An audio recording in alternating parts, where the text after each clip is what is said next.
우리는 지금 사순절 기간을 보내고 있습니다. 사순절은 예수님의 부활을 기념하는 부활절 이전의 40일간의 기간을 사순절이라고 부릅니다. 그 사순절은 우리를 위해 십자가의 길을 가신 주님의 고난을 생각하며 마음에 깊이 새기고 주님께서 보여주신 삶을 우리가 생활 속에 실천하는 기간입니다. 이 사순절 기간이 되면은 교회마다 여러 가지 주님의 고난에 대한 행사들을 합니다. 그 가운데 어느 단체에서 사순절 기간에 주님의 고난을 내용으로 하는 한 연극을 공연했습니다. 사람들은 예수님께서 십자가를 지고 가시는 장면을 보고 눈가에 눈물이 고였습니다. 모두가 사순절 순환극을 보고 큰 감동을 받았던 겁니다. 공연이 끝난 후에 한 부부가 무대 뒤로 왔습니다. 그리고 예수님의 역할을 한 배우와 함께 기념사진을 찍었습니다. 이때 바로 옆에 예수님의 역할을 한 배우가 지고 간 십자가가 눈에 보였습니다. 그러자 남편이 아내에게 이렇게 말합니다. 여보, 십자가를 지고 가는 내 모습을 한번 찍어줘요. 남편은 예수님처럼 어깨에 커다란 십자가를 짊어진 자신의 모습을 찍어서 간직해 두고 싶었던 겁니다. 그래서 남편은 십자가를 어깨에 짊어지려고 했는데 이게 너무 무거워서 혼자 들 수가 없었습니다. 도움을 받아 겨우 사진을 찍고 난 남편이 배우를 보면서 물었습니다. 속이 텅 빈 것인 줄 알았는데 이게 왜 이렇게 무겁습니까? 그래서 배우가 심각한 표정으로 말했습니다. 만일 무거움을 느끼지 않았다면 나는 예수님의 역할을 제대로 해낼 수가 없었을 겁니다. 여러분, 쉽게 되는 것 같지만 쉽게 되는 건 없다는 말입니다. 기타 코드 빼세요. 기타 소리 나는 소리야. 여기 바닥에 좀 풀어고 이거 빼세요.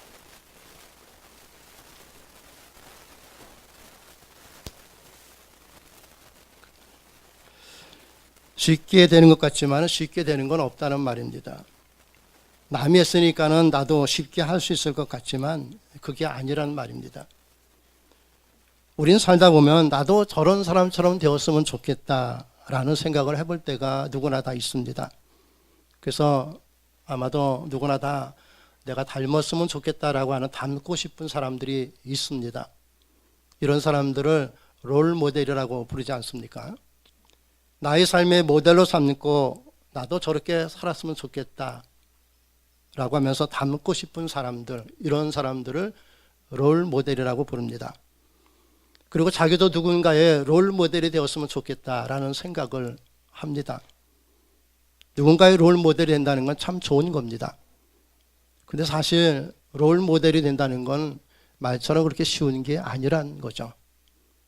토크의 여왕으로 불리는 오프라 윈프리를 우리는 다 잘 알고 있습니다. 그녀가 토크의 여왕이 될 수 있었던 것은 그녀의 롤 모델이 있었기 때문입니다. 오프라 윈프리는 17살 때 롤 모델로 삼은 사람이 있었습니다. 이 사람이 바로 세계적인 언론인인 바바라 월트스라는 여인입니다. 바바라 월트스는 무려 53년간 브라운관을 누벼온 여걸입니다. 그녀는 인터뷰의 여왕입니다. 1914년 84세로 은퇴해서 올해 90세가 되었습니다. 바바라가 얼마나 인터뷰를 잘했으면 그녀와 인터뷰한 사람들은 눈물을 쏟곤 했습니다. 카스트로, 카다피, 사다트, 달라이라마, 캐더린 헵번, 모니카 루인스키, 안나 윈투어, 그리고 오프라 윈프리도 그녀 앞에서는 인터뷰를 하면서 눈물을 뚝뚝 흘렸습니다. 이 세상의 유명한 인사들은 그가 누가 되었든지 그녀 앞에서는 진심을 고백할 수밖에 없도록 그렇게 인터뷰를 잘 진행한 여인입니다. 그녀는 리처드 닉슨 대통령부터 바락 오바마 대통령은 물론 퍼스트 레이디도 모두 인터뷰를 한 사람입니다. 이 정도라면 모든 사람들이 롤 모델로 삼는 건 당연하지 않습니까? 15년 전에 오프라 윈프리가 바바라 월트스와 처음 인터뷰할 때에 그녀는 이렇게 말했습니다. 내가 17살 때 롤 모델이 바로 당신 바바라 월터스였다라고 하면서 그녀 앞에서 눈물을 흘리기도 했습니다. 그래서 지금도 많은 사람들이 바바라 월터스를 롤 모델로 삼고 살아가고 있습니다. 어느 날 그녀의 성공을 부러워하면서 어떤 사람이 질문을 했습니다. 어떻게 이렇게 성공을 할 수가 있습니까? 그러자 바바라는 이렇게 대답했답니다. 제 직업이 부러웁니까? 지금 제 모습이 부럽습니까? 그러면 당신 인생과 내 인생을 통째로 바꿀 수 있겠습니까? 저는 소녀 가장이었습니다. 아버지는 파산했고 엄마는 무능력했고 언니는 정신장애를 가지고 있었습니다. 그래서 제가 파산한 아버지와 무능력한 엄마와 정신장애를 가진 언니를 먹여 살려 했습니다. 제가 하는 일이 마음에 들어서 했겠습니까? 하는 일이 마음에 들지 않았지만은 밥벌이가 절실해서 버티다 보니 제가 여기까지 이렇게 될 수 있었습니다. 제가 지금 삶의 무게가 너무도 힘들고 고달팠지만 그 삶의 무게 때문에 제가 이렇게 될 수 있었습니다. 당신도 나처럼 되고 싶다면 내가 지금 삶의 무게도 당신이 감당할 수 있어야 합니다. 여러분, 누군가의 롤모델이 된 사람들이 지금은 화려하고 성공적인 삶을 살고 있지만 그들이 지금 삶의 무게는 정말 힘들기, 견디기 힘든 어려운 것들이었습니다. 그들은 인생을 쉽게 살아온 사람들이 아니라는 겁니다. 오히려 다른 사람들이 겪지 못하는 수많은 아픔과 고난을 겪은 사람들입니다. 그리고 그들이 겪은 그 고통과 아픔이 그들을 더 강한 사람 되게 만들었던 것입니다. 그래서 우리가 살면서 겪는 아픔과 고난이 견디기 힘든 건 사실입니다. 그러나 그 아픔과 고난이 나를 더 강한 사람 되게 하지 않습니까? 그렇습니다. 뭔가 다른 사람보다 뛰어난 사람이 되려면은 다른 사람보다 더 많은 아픔과 고난을 이겨내야 한다는 거죠.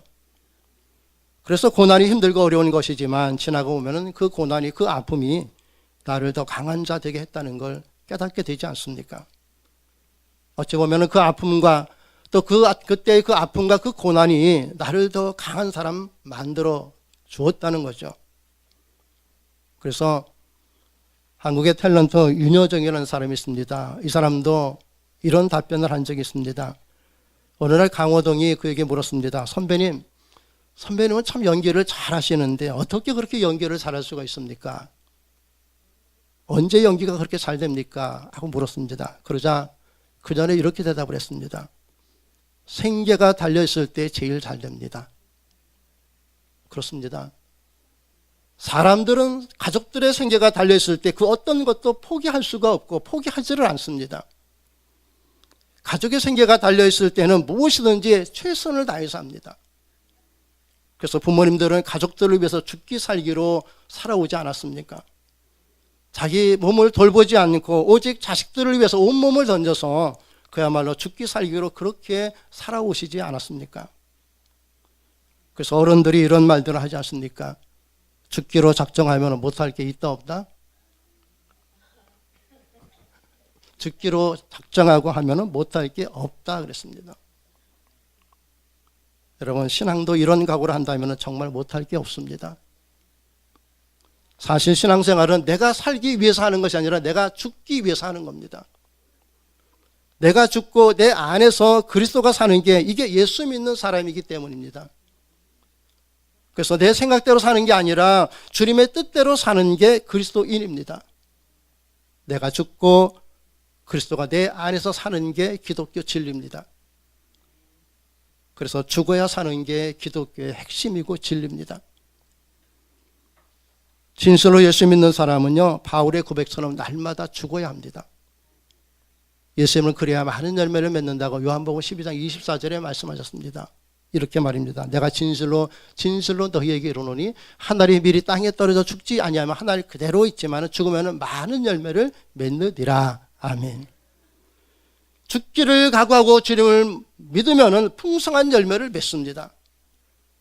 그러나 죽기를 각오하기보다는 살궁제만 하는 사람들이 너무나 많다는 겁니다. 여러분, 만일 살궁제를 하고 주님을 믿는다면 그건요, 농부가 씨를 하나도 뿌리지 않고 거들궁제만 하는 것보다 더 미련하는 거 아닙니까? 우리가 죽기를 각오하고 주님을 믿으면은 주 안에서 우리는 모든 것을 할 수 있습니다. 여러분, 이순신 장군이 임진왜란 때 7년간에 걸쳐서 쓴 일기가 있죠. 난중일기라고 하지 않습니까? 이순신 장군은요, 23번 일본 해군들과 싸워서 23번 다 이기신 사람입니다. 그 중에 가장 힘들고 어려웠던 전투로 명당해전을 꽂고 있습니다. 이때 이순신 장군이요, 13척의 배로다가 일본 배 500여 척을 물리쳤습니다. 이게 가능합니까? 세계 해상 전투 역사상 가장 최고로 꼽히는 전투입니다. 이 내용이 2014년에 명랑이라는 제목으로 영화로 만들어져서 한민족의 큰 자긍심을 일깨워 주었습니다. 이때 이순신 장군이 마지막 전투를 앞두고 병사들 앞에서 한 유명한 말이 있지 않습니까? 살고자 하는 자는 죽을 것이요, 죽고자 하는 자는 살 것이다 그랬습니다. 그리고 병사들은 이 말대로 죽기를 각오하고 13척의 배를 타고 나가서 500여 척의 일본 배와 싸웠습니다. 결과는 어떻게 됐습니까? 13척으로 500척을 다 격파시켰습니다. 그래서 지금도 많은 사람들이 이순신 장군을 삶의 모델로 삼고 살고 있습니다. 그는 죽기를 각오하고 23번 나가서 싸워서 죽기를 각오하고 싸운 그 전쟁에서 23번 이기고 살아서 돌아왔습니다. 여러분, 죽기를 각오하면 못할 게 없습니다. 죽기를 각오하고 예수님을 믿는 사람은 어떤 어려움이 닥쳐도 물러서지를 않습니다.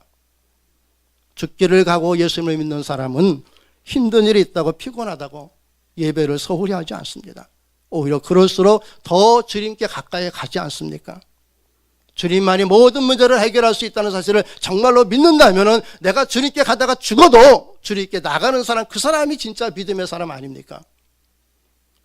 주님이 모든 문제를 해결해 주신다고 말씀해 주셨습니다. 그렇다면 그 말씀을 정말로 믿는다면 그야말로 죽기를 각오하고 주님께 나가기를 힘써야 하지 않습니까? 그래야 해결받을 거 아닙니까? 구약성경 에스더서에 보면은요, 이스라엘 백성들이 바벨론에게 멸망을 합니다. 하나님의 택한 백성들이 이방인의 왕에게 다 질질 포로로 끌려갑니다. 그런 이야기가 있습니다. 그리고 이 바벨론은 후에 바사라는 왕에 의해서 멸망을 당합니다. 그래서 바벨론 포로로 끌려간 사람들이 바벨론이 바사에 정복당함으로 바사에 정복하여서 살게 되게 됩니다. 이때 이스라엘 여인으로 바사의 왕비가 된 사람이 있는데 그 사람이 바로 에스더라는 사람입니다. 에스더는 어려서 부모님을 잃었습니다. 그래서 외삼촌이 그 에스더를 데려다가 자기 친딸처럼 키웠습니다. 이스라엘 사람인 에스더가 바사의 왕비가 되자 하만이라는 사람이 이스라엘 백성들을 시기해서 다들 죽이려고 합니다. 그러자 이 일을 왕에게 알려서 이스라엘 백성들을 이 위기에서 건져낼 수 있는 사람은 단 한 사람 에스더뿐이었습니다. 그러나 아무리 왕비라고 해도 왕이 부르지 않았는데 왕 앞에 나가면 죽임을 당합니다. 왕이 부르지 않았는데 왕에게 나가는 사람은 누구든지 그 자리에서 호위병에게 죽임을 당할 수밖에 없습니다. 그런데 이때 에스더가 죽기를 각오하고 왕에게 나가서 이스라엘 백성들을 위기에서 구해내지 않습니까? 그때 에스더가 삼촌인 모르드게 한 말이 에스더 4장 16절에 이렇게 기록이 되어 있습니다. 당신은 가서 수산에 있는 유다인을 다 모으고 나를 위하여 금식하되 밤낮 3일을 먹지도 말고 마시지도 마소서. 나는 나의 시녀로 더불어 그렇게 금식한 후에 규례를 어기고 왕에게 나아가리니 죽으면 죽으리이다. 아멘. 에스더는 죽으면 죽으리이다 하고 왕에게 나갔습니다. 에스더가 죽었습니까? 안 죽었습니까? 이스라엘 백성들을 위기에서 건져내고 오히려 왕에게 더 사랑받는 여인이 되었습니다. 에스더는 하나님께 내가 죽으면 죽겠습니다라고 기도하고 그 죽음의 자리에 나아갔지만은, 그러나 하나님은 그 죽음의 자리에서 죽지 않게 하셨고 오히려 더 인정받는 사람으로 세워주셨습니다. 여러분, 이게 믿음입니다. 돼도 그만 안 돼도 그만이 아니고 죽으면 죽으리라고 하나님 앞에 나아가는 믿음이, 이게 진짜 믿음이고 살아있는 믿음 아닙니까? 죽으면 죽으리라는 믿음으로 기도하고 행한 에스더의 믿음, 이런 믿음이 진짜 믿음 아닙니까? 그래서 예수님은 누가복음 17장 33절에 이렇게 말씀하셨습니다. 무릇 자기 목숨을 보존코자 하는 이를 것이요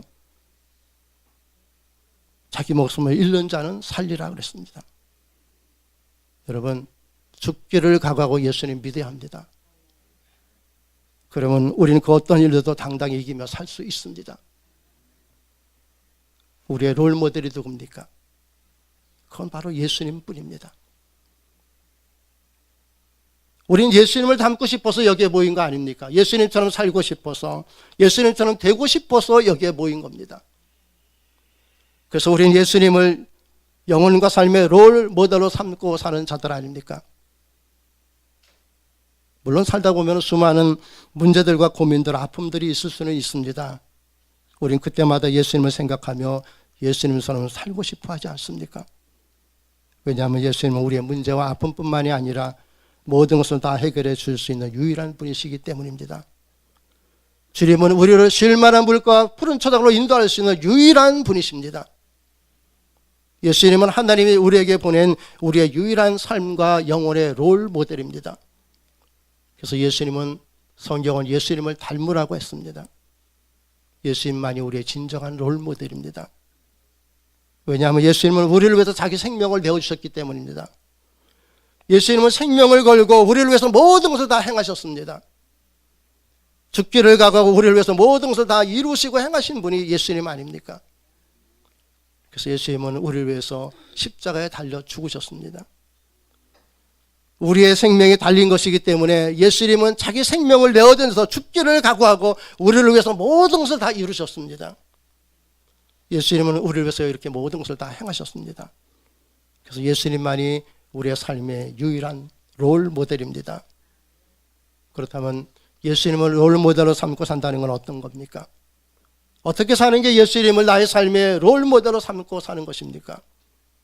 어떻게 사는 게 예수님을 닮은 삶입니까? 오늘 본문에서 예수님을 삶의 모델로 삼고 산 바울이 그 사실을 증거하고 있습니다. 바울이 선교할 때 가장 오랫동안 머물렀던 것이 바로 에베소라는 곳입니다. 에베소에 3년 동안 머물렀습니다. 오랫동안 머물렀다는 것은 그만큼 거기에서 복음 전하기가 힘들었다는 것입니다. 선교하기가 힘들었다는 겁니다. 그런 까닭에 에베소서는 바울의 서신서 중에서 여왕이라고 할 수 있을 정도로 그 내용이나 문체나 내용이 풍성한 그런 성경입니다. 바울은 에베소에서 교회를 이렇게 이야기합니다. 교회는 신비 중에 신비다, 이렇게 이야기합니다. 그래서 바울은 교회의 일원이 된 것은 하늘에 속한 신령한 복을 받은 사람들이다, 이렇게 기록합니다. 교회에 나온 사람들은 우리의 전도를 통해서 나오지만 믿음은 모든 사람들에게 주어진 것이 아닙니다. 그래서 전도해서 교회에 나오다가도 안 나오는 사람들이 있습니다. 교회는 와도 하나님을 믿지 않기 때문입니다. 더 구체적으로 말씀드리면 하나님은 그 사람에게 믿음을 주지 않으셨다는 겁니다. 하나님의 믿음을 주셨는데 안 믿는 것이 아니라 하나님의 믿음을 주지 않았기 때문에 믿을 수가 없게 된 겁니다. 여러분, 하나님은 하나님의 택한 자들에게만 믿음을 주십니다. 내가 하나님을 믿는다고 하지만은 그게 아닙니다. 하나님이 내게 믿음을 주셔서 하나님을 믿게 하신 겁니다. 그래서 믿음은 하나님의 선물이라고 합니다. 선물은 아무에게나 주는 게 아닙니다. 선물은 줄 만한 사람이 있고 받을 만한 사람이 따로 있는 것입니다. 믿음은 내가 받고 싶어서 받은 게 아니라 하나님이 주신 선물입니다. 그래서 하나님이 주신 믿음으로 우리는 구원받은 자들입니다. 그래서 에베소 2장 8절에 이렇게 말합니다. 너희가 그 은혜로 인하여 믿음으로 말미암아 구원을 얻었나니 이것이 너희에게서 나는 것이 아니요 하나님의 선물이라. 행위에서 나는 것이 아니니 이는 누구든지 자랑치 못하게 하려 함이니라. 아멘. 교회는 하나님의 은혜로 믿음을 갖게 되고 그 믿음으로 구원받은 사람들이 모인 곳입니다. 그리고 이 모든 것이 하나님이 주신 선물입니다. 우리가 알아야 할 것이 바로 이것입니다. 그래서 바울은 오늘 본문에 이렇게 기록합니다. 바울이 에베소 교회 교인들이 바로 이것을 알게 해달라고 기도합니다. 바울이 하나님께서 에베소 교회 성도들이 알기를 원했던 것이 무엇이며 그래서 바울이 기도한 내용이 무엇인지 오늘 본문은 우리에게 가르쳐주고 있습니다. 17절을 보면 이런 말씀입니다. 여러분 주보를 펴시고 17절 다시 한번 읽으시기 바랍니다. 17절 같이 읽습니다. 시작. 우리 주 예수 그리스도의 하나님 영광의 아버지께서 지혜와 계시의 정신을 너희에게 주사 하나님을 알게 하시고. 아멘. 지혜와 계시의 정신을 알게 해달라고 바울은 기도합니다. 영적인 분별력을 갖게 해달라고 기도했다는 겁니다. 여러분, 우리는 영적인 분별력이 있어야 합니다. 거룩한 것과 거룩하지 않은 것을 구별할 수 있는 그런 분별력이, 그런 지혜가 우리에게 있어야 합니다.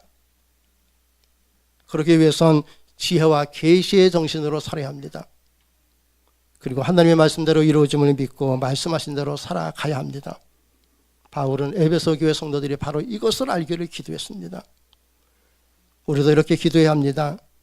하나님, 내게 지혜와 계시의 정신을 주셔서 하나님 원하는 뜻을 분별하고 하나님 원하는 삶을 살게 하옵소서. 이렇게 기도하시기 바랍니다. 그리고 18절 보십시오. 18절 읽습니다. 시작. 너희 마음 눈을 밝히사 그의 부르심의 소망이 무엇이며 성도 안에서 그 기업의 영광의 풍성이 무엇이며. 아멘. 바울은 부르심의 소망을 갖게 해달라고 기도했습니다. 부르심의 소망은 뭡니까? 즉 구원의 확신을 갖게 해달라고 기도했습니다. 바울은 에베소 성도들이 구원의 확신을 갖고 구원받은 자답게 살기를 기도했습니다. 구원은 뭡니까? 죄와 사망에서 건짐을 받고 영원한 생명 속에 살게 된 것이 구원입니다. 그래서 구원받은 사람은 죽어도 다시 삽니다. 그러므로 구원받은 사람은 죽음을 두려워하지 않습니다. 세상 사람들이 제일 무서워하는 건 죽음입니다. 그러나 사실 그리스도인이 제일 기뻐하고 즐거워할 것은 바로 죽음입니다. 왜? 죽어야지 다시 살기 때문입니다. 바울은 이렇게 살기를 기도했습니다. 우리도 이렇게 구원받은 자답게 살기를 기도하시기 바랍니다. 하나님, 내가 죽음이 두려워서 내 몸이 두려워서 벌벌벌 떠는 거 그게 아니라 내 몸이 하더라도 내가 죽을지라도 내가 이것을 통해서 주님께서 말씀하신 대로 다시 살아날 것을 믿습니다. 이 믿음 가지고 담대하게 살게 하옵소서. 이렇게 기도하라는 겁니다. 여러분, 구원받은 자답게 당당하게 삽시다. 우리는 이미 죄로 인해 죽었다가 예수 그리스도의 보혈로 다시 살아난 자들입니다. 그러니 우리는 이 세상에서 두려워할 것이 하나도 없지 않습니까? 그리고 19절 보십시오. 19절 읽습니다. 시작. 그의 힘의 강력으로 역사하심을 따라 믿는 우리에게 베푸신 능력의 지극히 크심이 어떤 것을 너희로 알게 하시기를 구하노라. 믿음의 능력이 어떤 것인지를 알게 해달라고 바울은 기도했습니다. 그래서 믿음으로 모든 것을 이겨낼 수 있게 해달라고 바울은 그들을 위해서 기도했습니다. 바울이 에베소 교회를 위해서 기도한 내용은 영적인 분별력, 구원의 은총, 믿음의 능력, 이 세 가지를 알기를 기도했습니다. 그리고 한마디로 이 세 가지를 깨닫고 하나님의 뜻대로 사는 것, 바로 그것이었습니다. 여러분, 영적인 분별력, 구원의 은총, 믿음의 능력, 이건 하나님으로부터 온 것입니다. 하나님이 우리에게 은혜로 주신 선물입니다. 우리는 하나님께 이 엄청난 선물을 받았습니까? 받았습니다. 우리는 하나님께 이 엄청난 선물을 받았습니다. 그러면 하나님께 선물 받은 자답게 살아야 하는 것 아니겠습니까? 하나님은 우리에게 이 선물을 주시기 위해서 자기 아들까지도 내어주셨는데 더 이상 무슨 선물이 필요합니까? 가장 사랑과 아끼는 그것을 우리에게 주었는데 우리가 하나님 앞에 뭘 더 달라고 구할 게 있습니까? 우리에게 필요한 건 하나님이 주신 선물을 늘 기억하고 하나님이 원하시는 뜻대로 사는 것, 이것 외에는 없습니다. 그러므로 우리가 기도해야 할 것은 바울이 기도하는 것처럼 하나님이 주신 것들을 잊지 않고 하나님의 선물을 받은 자답게 살기를 기도하시기를 바랍니다. 하나님께 무엇인가 달라고 기도하기보다는 이제는 하나님의 뜻대로 살기를 기도하시기 바랍니다. 하나님의 뜻을 깨닫고 하나님의 뜻대로 살기를 기도할 때 하나님은 우리가 기도한 대로 살 수 있도록 우리를 도와주십니다. 영적인 분별력, 구원의 은총, 믿음의 능력, 이런 것들을 누리며 살 수 있도록 하나님은 우리 가운데 함께 하십니다.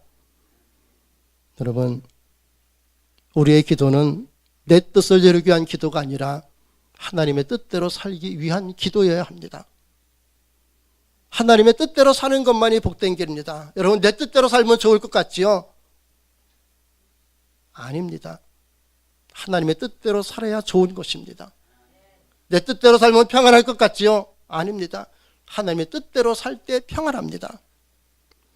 하나님의 뜻대로 사는 자가 지혜와 계시의 정신으로 사는 겁니다. 하나님의 뜻대로 사는 자가 구원 받은 자답게 사는 겁니다. 하나님의 뜻대로 사는 자가 하나님의 능력 속에 살아가는 자입니다.